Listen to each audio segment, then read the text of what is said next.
Hey everyone, welcome to the E2 Effective Elders podcast. Visit us at e2elders.org and please share this good word with others.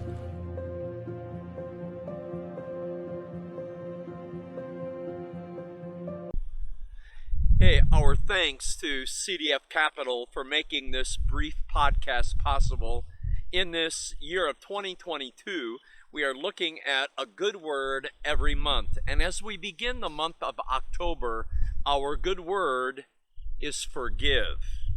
All month long, we're going to be focused on what it means to offer someone a gift. Now, you might be wondering why I am standing by a cornfield that will in just a few weeks be gone after harvest happens.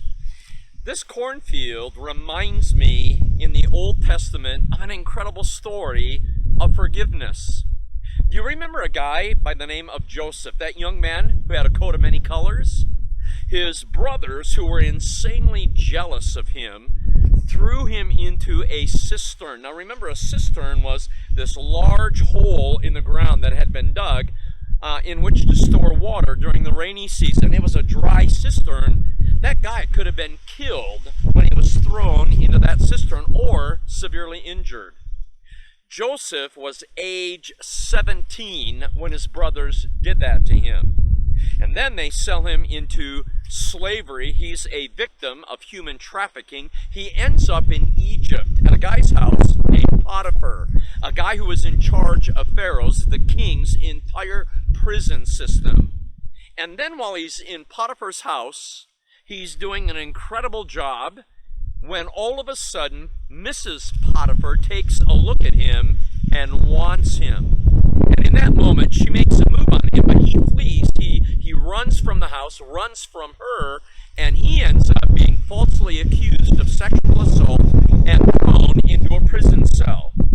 And if that was not the end of the story, this young man stays in prison, in Egypt's prison system, for an extended period of time because while he was there, he interpreted two different dreams. One of a butler, a cupbearer to the king, and one of a baker to the king. So when the cupbearer is released from prison, Joseph says to him, "Please remember me.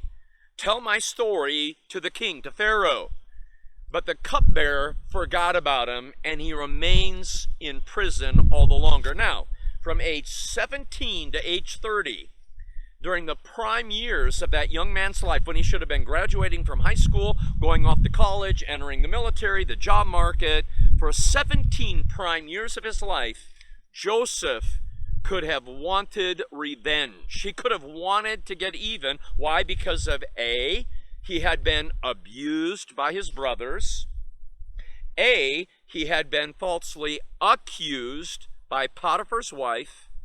And 3, he was abandoned by somebody who could have relieved his suffering. Abused, accused, abandoned. Sound familiar? Maybe your life? Have you ever been abused emotionally, physically, sexually, financially, mentally by someone? How about falsely accused of something you said or did and it never happened, and as a result there were painful consequences to you, an innocent victim of false accusation? Have you been abandoned? Did parents move out on you?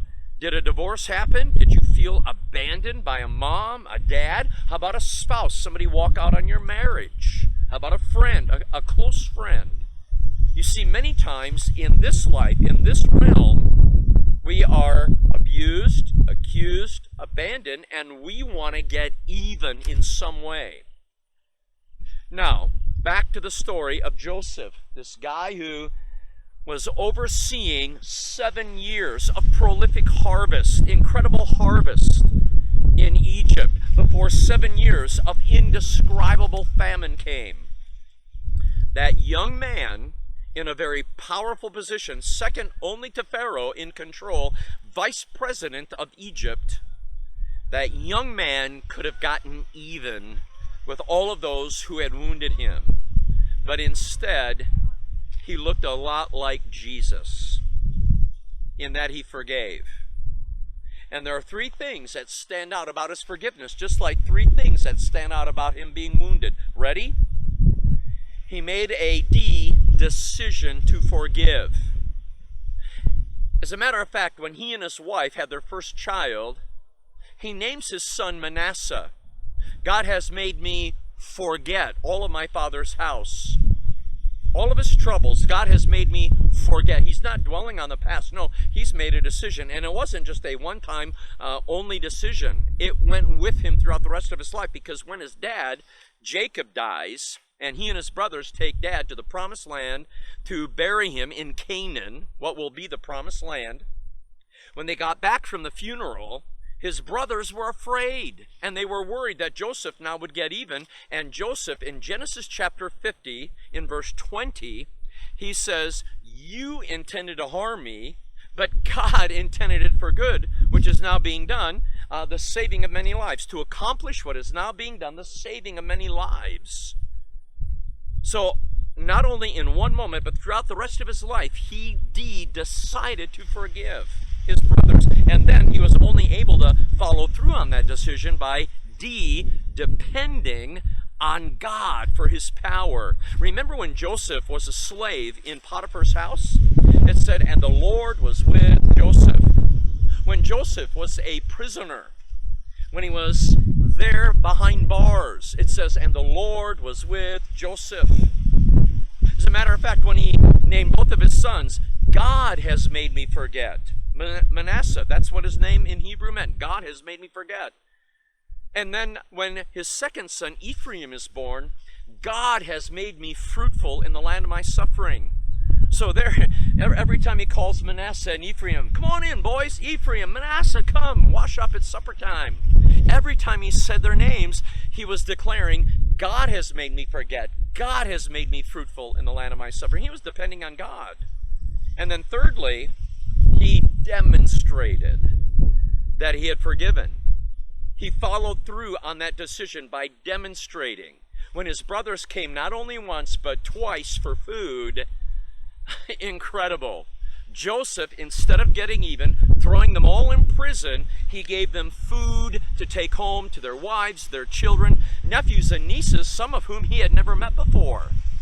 He kept them literally alive. And then when he revealed himself to his brothers, he sent with them U-Hauls, so to speak, carts, so that he could move them all to Egypt and he could care for them, keeping them alive. You talk about an incredible demonstration of forgiveness.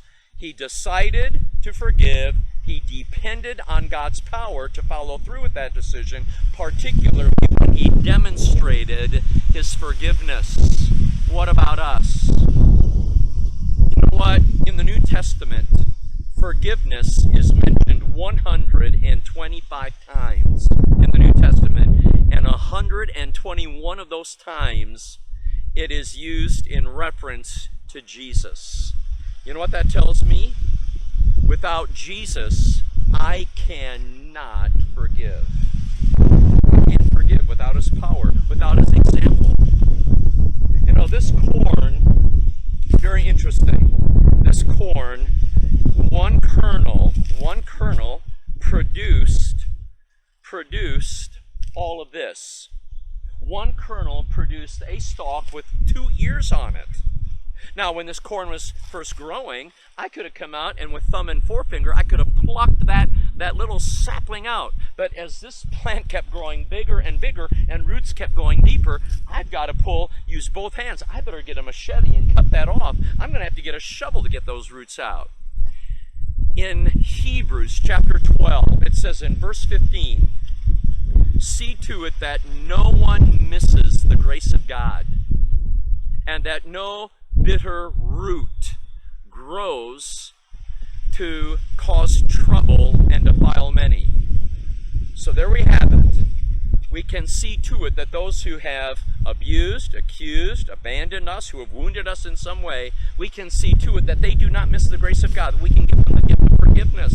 But also, we ourselves can give ourselves the gift of forgiveness.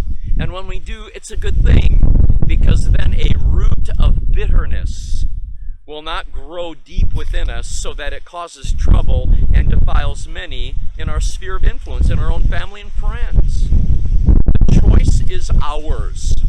Either we forgive or not. Either we grow more bitter or we become better. And when we forgive, we look a whole lot like Jesus.